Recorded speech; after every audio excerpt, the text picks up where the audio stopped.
Very good afternoon, everybody, and thank you very much for joining us for this post-match press conference with Dean Elgar. How's it, Dean? Commiserations. I just wonder, where do you think this match was lost more? Was it on the first day in the bowling, or was it getting bowled out for only 197?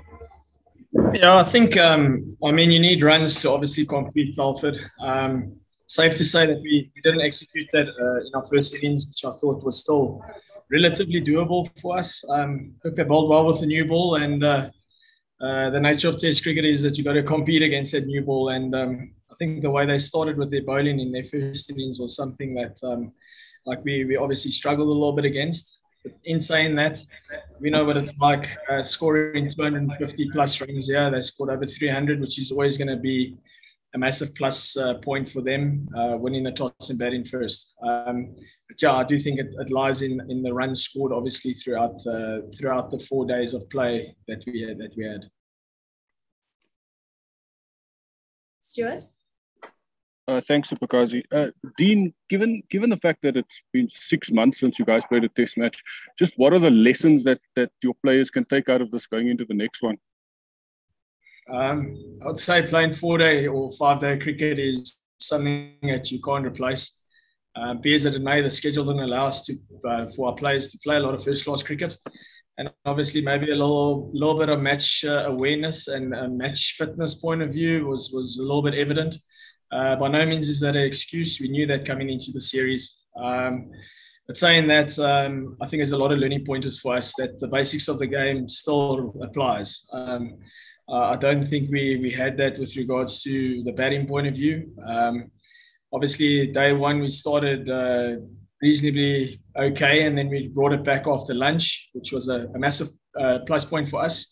We almost got ourselves on level pegs by tea time on day one, and then we let it go. And I think the run rate was a little bit too high for us to try and manage and bring down again.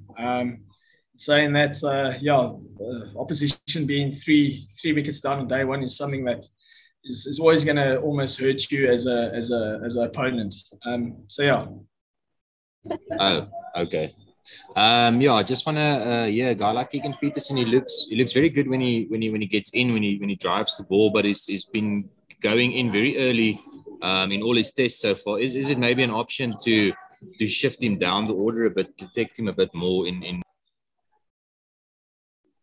Yeah, you make a valid point there, Tianis. I think it is something that it will be a conversation over the next few days of us potentially exercising that. Bearing in mind, KP's come in and he's played in 3 Test matches, and the 3 batting conditions that he's experienced have been relatively tough for batters. I think maybe it's not a bad thing for us to open those conversations around with myself and the coaching staff to maybe give him a better opportunity, maybe with an older ball coming in. He has had a bit of a rough start to his Test career so far, and it doesn't reflect on him as a player. He's an extremely talented player. He's been one of our best batters around domestically for the last few years, and clearly the stats don't reflect his ability at the moment, which I feel for him a little bit, because I know he wants to make a play for us, and he's maybe a little bit anxious at the moment. And we as a leadership group and team management maybe have to give him a better opportunity for him to try and contribute in a scoring runs point of view. Thank you very much, Supakazi. Good afternoon, Dean. Hard luck on the result. When you look at the result in particular, 113 run loss, I look back at the Mayank Agarwal KL Rahul partnership of 117, which in the small or bigger scheme of things does prove to be the difference. How does that now ask questions of how you and Aiden need to actually front up at the Wanderers come next week? Yeah, we know what it's about. Test cricket facing the new ball and opening is not easy. You get a good ball and you go and sit and watch the rest of the game, and that's the nature of the beast sometimes. They executed their basic fundamentals of opening the batting to a T. They utilised the first hour, the first session in their favour. They played pretty well. They left the ball very well. So you got to give them a little bit of credit around that. I think Aiden and I, we've had bit of a rough of the green at the moment. So I thought I got a good ball in the first innings, which happened. We're very mindful that we, as an opening pair, we need to start well. We need to obviously capitalise on good starts when we have that opportunity. Aiden's dismissal in the second innings, also another rough one. I mean, the ball by no means was supposed to get him out. And yeah, you got to bottom edge into the stumps. And sometimes when you're behind the 8 ball in Test cricket, these kind of things happen. But yeah, we're extremely mindful around about your question, and it serves a lot of value. Okay, no problem. We'll move on to you, Fidos. I mean, I can walk to him and give him the computer and he can ask from there. Oh, thank you. That's very helpful. Thank you very much. Yeah, hold on 1 second. Maklatsi, ask from this computer. Hi, Skipper. I'm on Fidos' laptop here. I just want to check something with you here. This defeat, how much of a confidence dent has it, given you guys? And how do you approach Johannesburg? Maklatsi, can you repeat your question, please? It's not very clear, the line. No, I'm saying this defeat, how much has it knocked you guys confidence-wise? And also, how do we approach Johannesburg? Yeah, I don't think we're going to lack any confidence going into Joburg. It's never nice losing a game, especially where we know we actually went wrong. And it's difficult to correct those wrongs during a game. But hopefully, building up to the Wanderers test, the second test, we're going to have some time to reflect and learn around what's happened. But I don't think it's going to dent our confidence going forward. We still have had a relatively good run the last 6 months. We've only had 3 games, but we've won 2. So we've got to utilize those kind of good energies that we've had. So yeah, we're definitely going to sit down and break up the game. And as a group, we're going to definitely come back harder. Well, it's kind of what I expect our guys to be doing anyways. Fidos? Hi, Dean. I just want to ask about the all-rounders position. I mean, obviously, Vian has been picked as your seam bowling all-rounder, but it seemed like Marco Jansen showed us that, he could be competing for that position as well. Would you consider him in that way, or like, what are you looking to do there? Especially because Duan might come back. Yeah, I think those resources are at our disposal at the moment. I think we're going to definitely look into that. I think it ties in with quite a lot of the things that we're going to sit down and chat about. But Vian had a pretty good game with the ball. Obviously, he's not living up to his kind of standards that he's setting himself with the bat currently, which is something that we'll also chat to him about. And in this environment, you have to have those open conversations in order for this environment to grow and for our individuals to grow.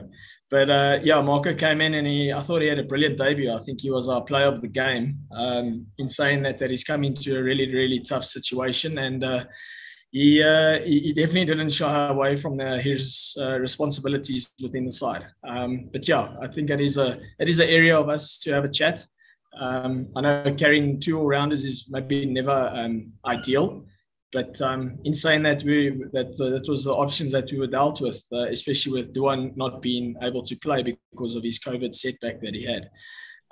So yeah, it's an area that I'm sure we'll chat about.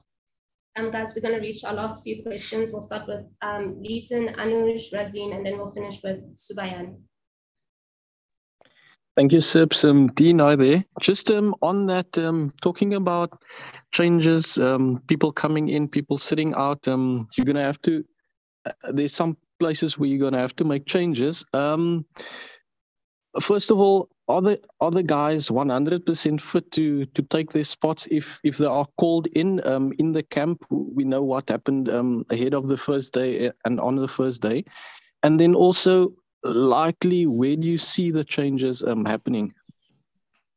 Again, it's going to refer back to the Fidos question. I mean, there hasn't been a lot of time yet for us to have these conversations yet with myself and the coaching staff and selectors. So I can't touch on who potentially could come in or what is our next viable team, for instance. But as far as I'm concerned, everyone's fit still within the squad. I know our off spinner, Brian, he had a little niggle, but he's fit now again. Is it Leeton? Yeah, it's meant to be. Yes. Okay. Yeah.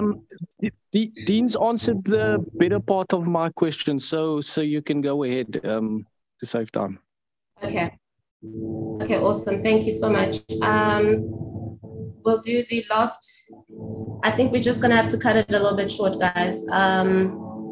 I think it was Anuj. We'll ask Anuj for his question, then we'll cut it short, and then yeah, I will ask for some questions on the side.